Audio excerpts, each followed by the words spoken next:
आप यादव समाज को नहीं। भाजपा में भगदड़ क्या मची और केंद्रीय मंत्री ज्योतिरादित्य सिंधिया की बगावत क्या हुई, ईवीएम में खेला शुरू हो गया। ये मैं नहीं कह रही बल्कि कांग्रेस का कहना है। अभी तक तो खबरें निकलकर सामने आई कि मध्य प्रदेश की 16 नवंबर को हुई वोटिंग में लोगों को वोट नहीं डालने दिया गया, पोलिंग बूथ से मुस्लिमों को भगा दिया गया। लेकिन अब जो खबर निकलकर सामने आई है वो अपने आप में बहुत बड़ी और चौंकाने वाली खबर है।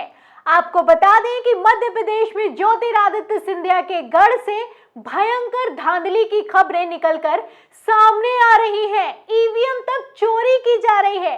आलम तो ये हो चुका है कि चुनाव अधिकारी तक को सस्पेंड कर दिया गया है। क्या है खबर? खबर आप देखिए दैनिक भास्कर की। देखिए इसमें लिखा हुआ है कि शिवपुरी में कांग्रेस कार्यकर्ताओं ने 2 ईवीएम और वीवीपैट लेकर खड़ी बुलेरो को पकड़ा।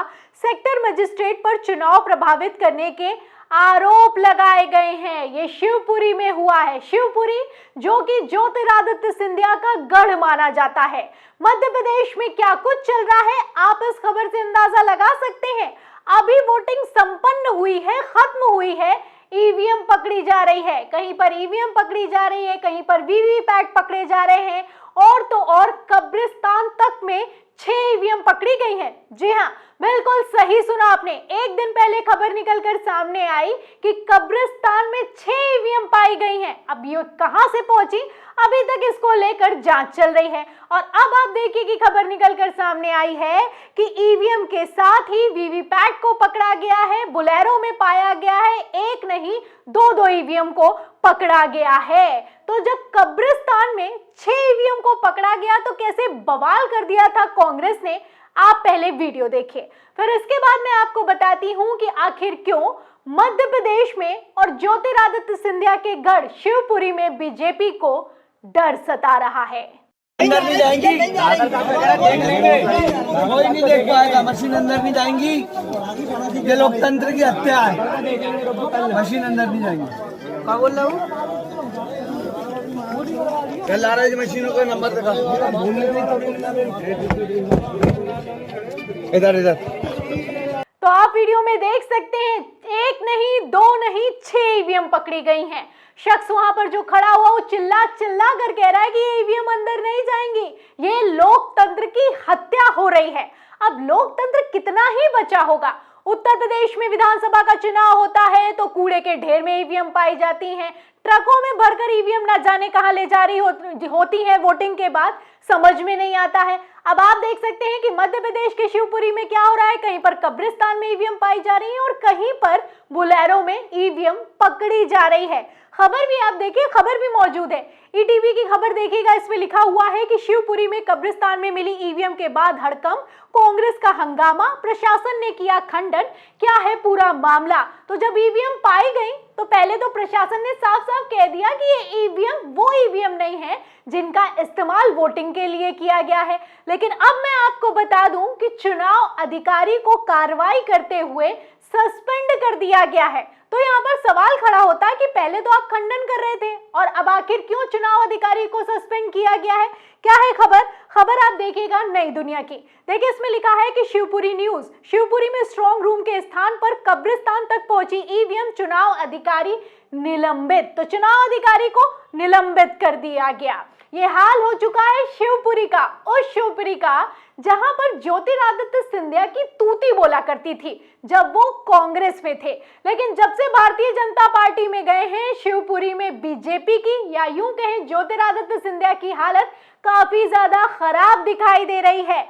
और मैं यहाँ पर आपको बता दूं कि सिर्फ वोटिंग के बाद नहीं बल्कि वोटिंग के दौरान भी खेला करने की खबरें निकलकर सामने आई है। खबर आप देखिएगा नवभारत टाइम्स की। देखिए इसमें लिखा भी हुआ है कि शिवपुरी के कोलारस और घोसीपुरा में ईवीएम मशीन हुई खराब, वोटिंग में हुई देरी। तो सब कुछ क्या हो रहा है? शिवपुरी में हो रहा है। शिवपुरी में वोटिंग में देरी हो रही है, शिवपुरी में बगावत हो रही है, शिवपुरी में आप देख सकते हैं ईवीएम पकड़ी जा रही है। आखिर क्यों शिवपुरी में इतनी ज्यादा धांधली हो रही है? ये अपने आप में बहुत बड़ा सवाल है और ये सवाल कभी भी गोदी मीडिया तो करेगा नहीं। फिलहाल किस बात का डर है, इसके लिए मैं आपको कुछ तस्वीरें भी दिखाती हूँ। तस्वीरें आप अपनी फुल स्क्रीन पर देखिए। आप तस्वीरों में देख सकते हैं ये शिवपुरी में की तस्वीरें हैं और शिवपुरी में जब बीजेपी के नेता बैजनाथ सिंह यादव कांग्रेस में शामिल होने के लिए जाते हैं तो 400 गाड़ियों का काफिला निकालते हैं। गाड़ियों से आप अंदाजा लगा सकते हैं कि कितनी तगड़ी बगावत की हो गई होगी। ये शिवपुरी का हाल है। तस्वीरें शेयर करते हुए पीयूष बबेले लिखते हैं कि ये शिवपुरी जिले की तहसील कोलारस से बीजेपी छोड़कर कांग्रेस में शामिल हो रहे बैजनाथ सिंह यादव जी का 400 गाड़ियों का काफिला भोपाल के लिए रवाना हुआ है। भोपाल के लिए रवाना होते हैं। शिवपुरी के बीजेपी जिला उपाध्यक्ष राकेश गुप्ता भी भारतीय जनता पार्टी को छोड़ देते हैं। आप तस्वीरें देख सकते हैं कि किस तरीके से कमलनाथ की मौजूदगी में वो कांग्रेस में शामिल होते हैं। अब ऐसे हालातों में भारतीय जनता पार्टी को क्या इतना डर लग रहा है कि खेला किया जा रहा है?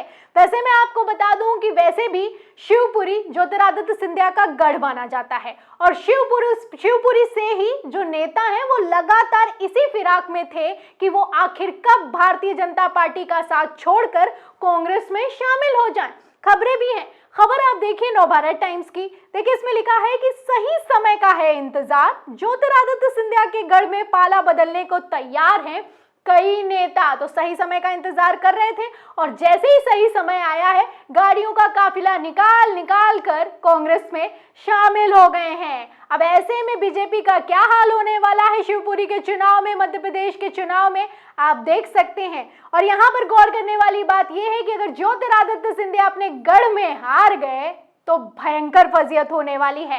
वैसे मैं आपको बता दूं कि जब ज्योतिरादित्य सिंधिया कांग्रेस में थे तो शिवपुरी में उनकी काफी धाक थी, लेकिन अब जब कांग्रेस को छोड़ चुके हैं तो उनके खिलाफ विरोध है। यह विरोध पहले ही शुरू हो गया था। 2020 में कैसी खबर निकलकर सामने आई थी वो भी आपको दिखाती हूँ। खबर आप देखिए न्यूज़ 24 की। देखिए इसमें लिखा है कि मध्य प्रदेश के शिवपुरी में ज्योतिरादित्य सिंधिया की सभा में गुस्साए लोगों ने जमकर हंगामा किया, कुर्सियां तोड़ी। सिंधिया अपना भाषण तक नहीं पूरा कर पाए। ये तब का हाल है जब चुनाव प्रचार भी नहीं चल रहा था, वोटिंग भी नहीं होने वाली थी। पहले से ही ज्योतिरादित्य सिंधिया के गढ़ में सिंधिया को ही दौड़ाया जा रहा था और भाषण तक नहीं देने दिया जा रहा था।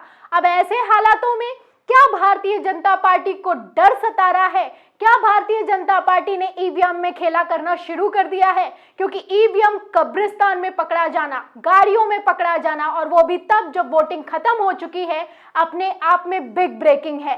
गोदी मीडिया इस खबर को छुपा रहा है, इस खबर को हम आपको दिखा रहे हैं। फिलहाल अगर ज्योतिरादित्य सिंधिया की बात की जाए तो ज्योतिरादित्य सिंधिया का विरोध किस तरीके से मध्य प्रदेश में चरम पर है, वीडियो देखिए।